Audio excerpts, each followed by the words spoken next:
জুলাই আন্দোলনের সাথে সমকামিতার কি সম্পর্ক ভাই? এই জুলাই ক্যালেন্ডারের মধ্যে একটা প্রোগ্রাম রাখা হয়েছে যে নারী পুরুষ নির্বিশেষে এই আন্দোলনে তৃতীয় লিঙ্গের যাদের অবদান আছে। খুব ক্লিয়ার একটা কথা বলি, তৃতীয় লিঙ্গ বলতে আসলে ওরকম কোনো লিঙ্গ নাই। লিঙ্গ মানে বায়োলজিক্যাল লিঙ্গ।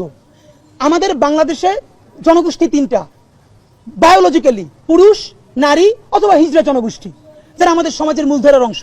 আপনি বলবেন ঠিক আছে, পুরুষদের জন্য এটা, নারীদের জন্য এটা, ওকে। এই আন্দোলনে আমাদের হিজড়া জনগোষ্ঠীর ভাই বোনেরা কিভাবে কন্ট্রিবিউট করেছে আপনারা দেখেছেন। তাই আপনি ওখানে হিজড়া জনগোষ্ঠী লিখতে সমস্যা কি?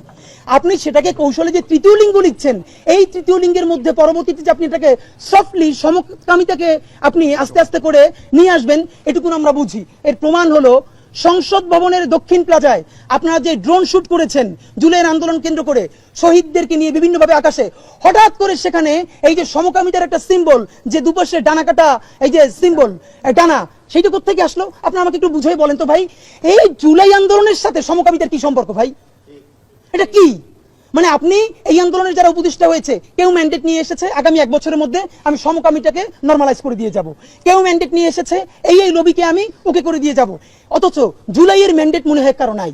সুতরাং আপনারা যদি বুঝেন, এটা আমরা বুঝি না, খুবই ক্লিয়ারলি বুঝি, বেশি করে ধরলে আপনাদের অন্য কাজ ব্যাহত হবে, এই জন্য আপনাদেরকে এটা এত বেশি ধরি না। বাট মনে করাই দেই, তৃতীয় লিঙ্গ বলা চলবে না। আপনি হিজড়া বলতে কি দুঃখ কষ্ট?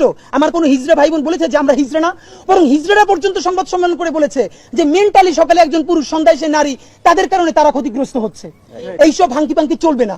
এই বাংলাদেশে বায়োলজিক্যাল সেক্স মানে পুরুষ, বায়োলজিক্যাল সেক্স মানে নারী, বায়োলজিক্যাল সেক্স মানে আমাদের হিজড়া ভাই বোনেরা। আপনি লেখেন হিজড়া জনগোষ্ঠীর অবদানকে কেন্দ্র করে তাদের ত্যাগকে মূল্যায়ন করে প্রোগ্রাম করবেন, কিন্তু এই তৃতীয় লিঙ্গ লেখা চলবে না।